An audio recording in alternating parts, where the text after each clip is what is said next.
किसी भी देश पर अटैक दोनों देशों पर अटैक समझा जाए। और ऑपरेशन सिंदूर के बाद ईरान इजराइल के मिलिट्री कन्फ्लिक्ट के बाद organisation of Islamic country power struggle रहा है कि इस ग्रुप को लीड कौन करेगा। और फिर से सवाल खड़ा होता है कि पाकिस्तान का यूज क्या है यूएसए के लिए। भारत किस तरीके से इन डेवलपमेंट्स को देख रहा है।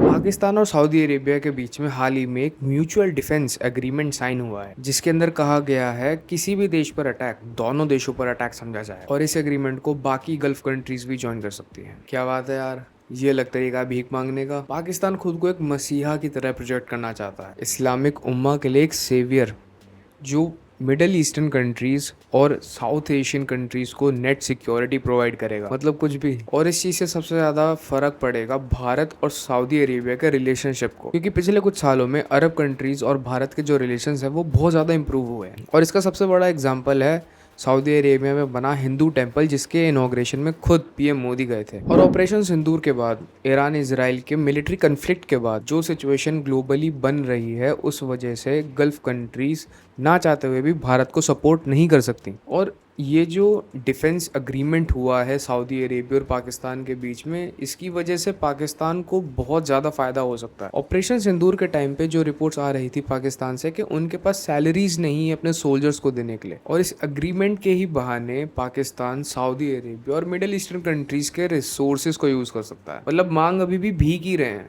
बस कटोरा बदल दिया इन लोगों ने। क्योंकि सऊदी अरेबिया का जो मिलिट्री बजट है वो $78 बिलियन का है, और वहीं पाकिस्तान का सिर्फ $9 बिलियन का। और सबसे पहली चीज़ जो पाकिस्तान करेगा इस पैसे से, वो सीमेंट और बजरी का इंतजाम करेगा। क्योंकि ब्रह्मोस और ख्वाजा आसिफ जो पाकिस्तान के डिफेंस मिनिस्टर हैं, उन्होंने कहा कि पाकिस्तान के जो न्यूक्लियर वेपन्स हैं वो हमेशा अवेलेबल रहेंगे सऊदी अरेबिया के लिए। और इससे एक डर यही बना रहेगा कि पाकिस्तान अगर खुलेआम पॉलीफिरिलेशन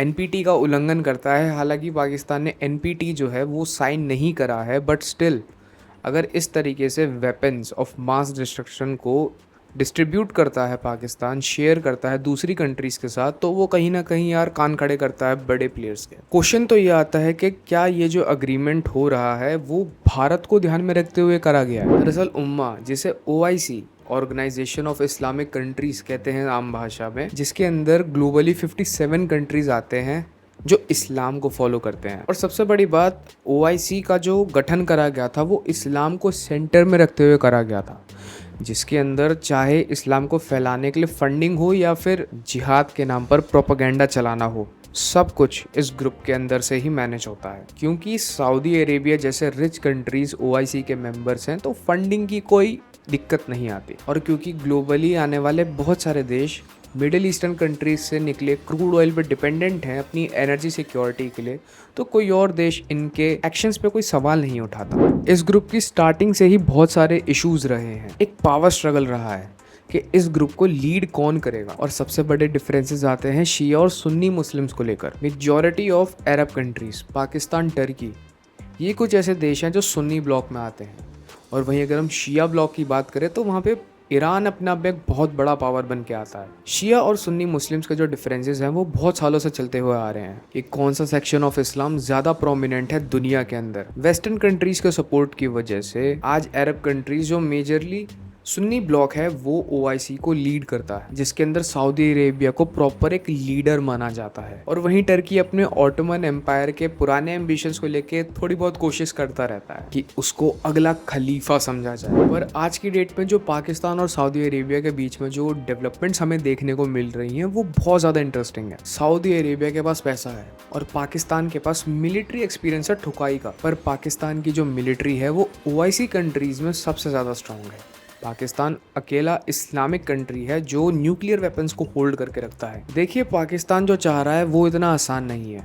ऑन पेपर ये चीज़ें बहुत अच्छी लगती हैं सुनने में। 2020 से ही पाकिस्तान इकोनॉमिक क्राइसिस से जूझ रहा है। पाकिस्तान के अंदर पॉलिटिकल इंस्टेबिलिटी है। पाकिस्तान के एक्स प्राइम मिनिस्टर को जेल के अंदर पता नहीं क्या क्या सहना पड़ रहा है, और इस सब के बाद भी पाकिस्तान को कोई भी कंट्री सपोर्ट नहीं कर रहा था। और ऑपरेशन सिंदूर के अंदर जब हमने पाकिस्तान के न्यूक्लियर एसेट्स को टारगेट करा तो USA के कान खड़े हो गए। एलिजेडली पाकिस्तान के पास जो न्यूक्लियर वेपन्स हैं वो USA को बिलोंग करते हैं, और USA से जो सपोर्ट पाकिस्तान को मिल रहा है वो कहीं ना कहीं क्वेश्चंस खड़े करता है यूएसए की फॉरेन पॉलिसी को लेकर। पर फिर से सवाल खड़ा होता है कि पाकिस्तान का यूज क्या है यूएसए के लिए। इजराइल और हमास का कन्फ्लिक्ट आज बहुत ज्यादा बढ़ चुका है और इजराइल ने हाल ही में कतर में जाके जो बॉम्बिंग करी है उससे इस्लामिक उम्मा बिल्कुल भी खुश नहीं है। एक इस्लामिक नेटो बनाने की बात करी जा रही है जिसके अंदर सभी इस्लामिक कंट्रीज मिलके इजराइल के अगेंस्ट कुछ एक्शंस ले सकते हैं, नहीं तो अपनी रीजनल सिक्योरिटी पर ध्यान दे सकते हैं। और उसी के बाद हमने सऊदी अरेबिया और पाकिस्तान के बीच में ये पैक्ट देखा। पर सोचने वाली बात यह है कि इस सब में यूएसए का क्या रोल है। यूएसए 20th सेंचुरी से ही इजराइल और मिडिल ईस्टर्न कंट्रीज को अपना वसाल मानता हुआ आया है और पिछले कुछ दशकों में यूएसए ने जो भी ऑपरेशंस मिडिल ईस्ट में करे हैं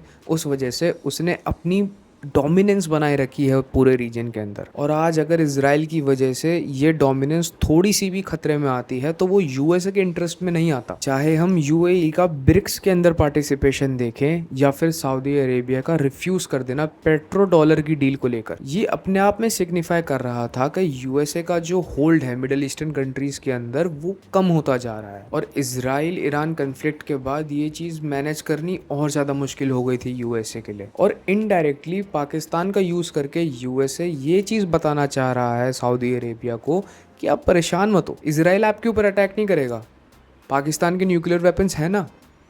और अगर हुती रेबल्स दोबारा से कोई इशू खड़ा करते हैं आपकी सिक्योरिटी के लिए तो उससे पाकिस्तानी आर्मी भिड़ लेगी, आप परेशान क्यों हो रहे हो। देखिए इससे दो चीज़ें होती हैं। फ्रंट एंड पे ये दिखाया जाता है कि सऊदी अरेबिया लीड कर रहा है उम्मा की सिक्योरिटी के लिए और सऊदी अरेबिया के मुंह से ईरान और टर्की जैसे देशों का जो क्लेम है लीडर बनने का उम्मा का वो कम होता चला जाता है। टर्की अपने ऑटोमन एम्पायर के एम्बिशंस को आगे बढ़ाना चाहता है, जहाँ पे सुल्तान अर्दोगान पूरी कोशिश कर रहा है कि वो आने वाले टाइम में इस्लामिक वर्ल्ड को लीड करे। और वहीं सऊदी अरेबिया अपनी मोनोपोली को खोना नहीं चाहता। ईरान अलग तरीके से उलझा हुआ है इसराइल के साथ। और अगर पाकिस्तान के न्यूक्लियर वेपन्स का एक्सेस मिल जाता है सऊदी अरेबिया को तो ईरान को एक और रीजन मिल जाता है न्यूक्लियर वेपन स्टेट बनने का, क्योंकि दोनों तरफ से ईरान के ऊपर एक खतरा रहेगा न्यूक्लियर अटैक का। और क्योंकि एलिजिडली पाकिस्तान के जो न्यूक्लियर वेपन्स हैं वो यूएसए के हैं तो उनकी परमिशन के बिना पाकिस्तान ऐसी स्टेटमेंट्स नहीं देगा। और आने वाले टाइम में अगर इजराइल और ईरान की जो कन्फ्लिक्ट है वो और बढ़ती है तो पाकिस्तान और सऊदी अरेबिया जैसी कंट्रीज का यूज़ करके यूएसए अपने गोल्स को अचीव करेगा और सुन्नी ब्लॉक की जो डोमिनेंस है इस्लामिक वर्ल्ड के ऊपर वो बनी रहेगी और यूएसए का जो होल्ड है वो मिडिल ईस्टर्न कंट्रीज में कंटिन्यू रहेगा। और क्या पता इस चीज़ से डोनाल्ड ट्रंप को सच में नोबेल पीस प्राइज मिल जाए। और अब सवाल तो ये है कि भारत किस तरीके से इन डेवलपमेंट्स को देख रहा है। ऑपरेशन सिंदूर के अंदर हमने ये चीज़ देखी कि भारत ने कैसे पाकिस्तान के कपड़े फाड़ दिए थे और अब अगर ऑपरेशन सिंदूर कंटिन्यू होता है तो भारत अब पाकिस्तान का फाड़ देगा। भारत जो है वो इन डेवलपमेंट्स को बहुत सीरियसली देख रहा है। बैक चैनल्स पे हम लोग सऊदी अरेबिया से प्रॉपरली कम्युनिकेट कर रहे हैं कि कल को अगर सऊदी अरेबिया के रिसोर्सेज का यूज़ करके पाकिस्तान भारत के ऊपर फिर से कोई टेरर अटैक करता है तो क्या उसकी जिम्मेदारी सऊदी अरेबिया लेगा, या फिर भारत अगर ऑपरेशन सिंदूर को कंटिन्यू करता है तो क्या इस पैक्ट के जो मेजर क्लॉज हैं वो एक्टिवेट होंगे। और इस चीज़ से सऊदी अरेबिया और भारत के रिलेशंस और ज़्यादा ख़राब हो सकते हैं जो कि पूरे रीजन की सिक्योरिटी और स्टेबिलिटी के लिए अच्छा नहीं होगा। और इसीलिए भारत आगे चलकर जो कोवर्ट ऑपरेशंस है उनको रिज्यूम करेगा और एम्पलीफाई भी करेगा। इंडस वाटर ट्रीटी अबेंस में रहेगी हमेशा के लिए और हो सकता है कि बलोचिस्तान फ्रीडम मूवमेंट भी तेज़ हो जाए। पर मेन इशू ये है कि यूएसए ने बीएलए को बलोचिस्तान लिबरेशन आर्मी को एक टेररिस्ट ग्रुप डिक्लेयर कर दिया है जो हमारे कोवर्ट ऑपरेशंस को कंडक्ट करने में थोड़ी सी मुश्किल दे सकता है। But the real question is कि क्या इस पैक्ट को पूरा करने के लिए पाकिस्तान बचा भी रहेगा या फिर उससे पहले ही उसके टुकड़े हो जाएंगे। आप लोगों को क्या लगता है आप ज़रूर से कमेंट्स में बताइएगा। टिल देन जय हिंद जय भारत।